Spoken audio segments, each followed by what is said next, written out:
There are 27 million slaves in the world today.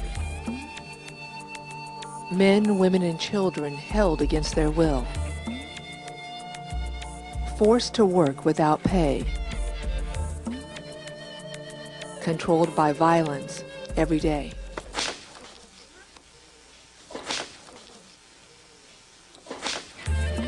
Slavery is what slavery has always been. It's about one person completely controlling another person using violence and then exploiting them economically, paying them nothing.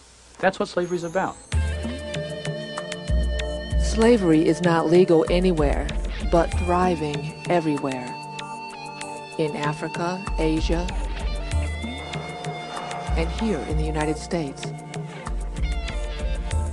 The CIA reports 50,000 women and children are smuggled into the U.S. each year as sex and domestic slaves, or locked away in sweatshops, tricked into coming here with offers of a good job and an education, terrorized into staying. It happened to Dora, Christine, and Rosaline. I get up around like 6 o'clock, something 6:30. I go back to bed like around 2:30. I was helping her, taking care of the kids, doing everything in the house. You know, I wasn't getting paid and stuff. So I lived in the house for about 3.5 to 4 years. They used to hit me. I can't go for 3 days without them beating me up. Dora escaped by jumping from a moving car. Ironically, she was enslaved in this house by an official of the World Bank, an organization that supposedly tries to alleviate the plight of the world's poor. Dora's been talking about working here, and we'd like to give your mum the opportunity to tell her side of the story. Joyce Arimka works with freed slaves in Washington, D.C. There is so little awareness. Americans don't want to believe that modern-day slavery is occurring. Listen, on the wind you hear their voices. On a strong wind, you can feel the sweat of their despair, fear and pain. Will you listen in the quiet of In India, thousands of children have been kidnapped by slave traders or tricked into slavery in the carpet belt. 5,000 children are missing in the poor, remote region of Bihar. My son Hero was just 6 years old when he disappeared with a cousin. When I couldn't find him, I thought I was going mad. I felt so empty inside because my child was missing. His mother, too, was going mad. Huro's been gone 5 years. He doesn't even know some of his younger brothers and sisters. Chiche's best shot at seeing his son again lies with the South Asian Coalition Against Child Servitude, or SACS. The organization rescues 3,000 children a year from slavery. SACS thinks it's found Huro. I just pray to God that my child will be found. The moment he sets eyes on me, he'll start to weep, and he won't stop. Chiche comes for the raid on the loom. you may choose to turn away. But one thing is clear. Oh, if you listen, you will hear. Oh, the voices of a million souls. Helpless, hopeless souls. Into slavery, bought and sold. At last, Chiche has found his son. If you listen, you will hear their cries of desperation. It's the shame of the nations. If you listen, you will hear. You will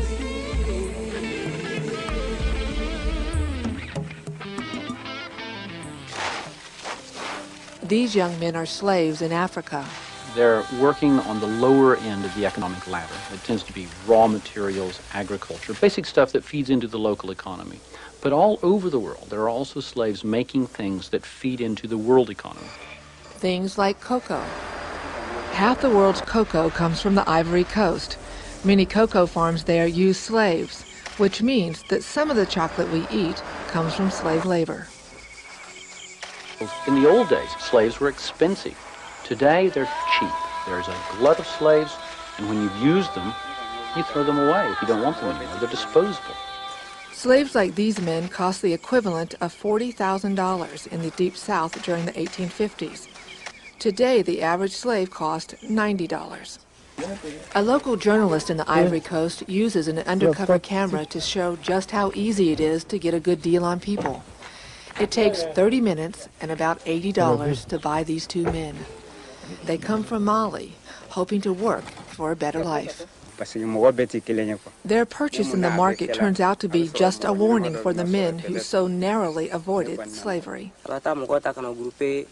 He said that if anyone escaped, he would be caught and killed. No one warned these 19 young men from Mali.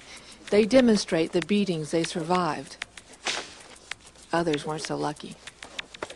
They've never even tasted chocolate. When people eat chocolate, they're eating my flesh. The people watching this may think, well, why don't we just stop buying chocolate? But I have to tell you, that can actually make things worse.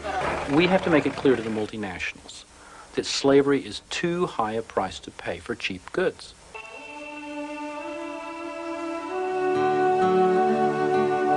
There are pockets of success around the world in preventing slavery, freeing slaves, and rehabilitating those that have been freed. Not too long ago, 30,000 people were enslaved in Brazil, making charcoal for the steel industry.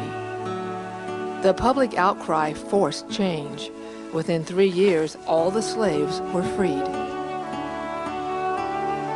Kevin Bales recently testified in Washington, D.C. Penalties against traffickers are now tougher. In West Africa, Free the Slaves has worked with the chocolate industry and other organizations to uncover the exact extent of the slavery problem. Together, they are building an inspection system that will take slavery out of chocolate for good.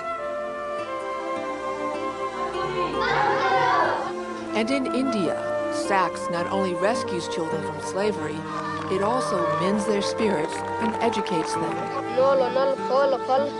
making them leaders when they return to villages where almost no one can read or write. If you are illiterate, anyone can cheat you. If I am literate, no one can cheat me.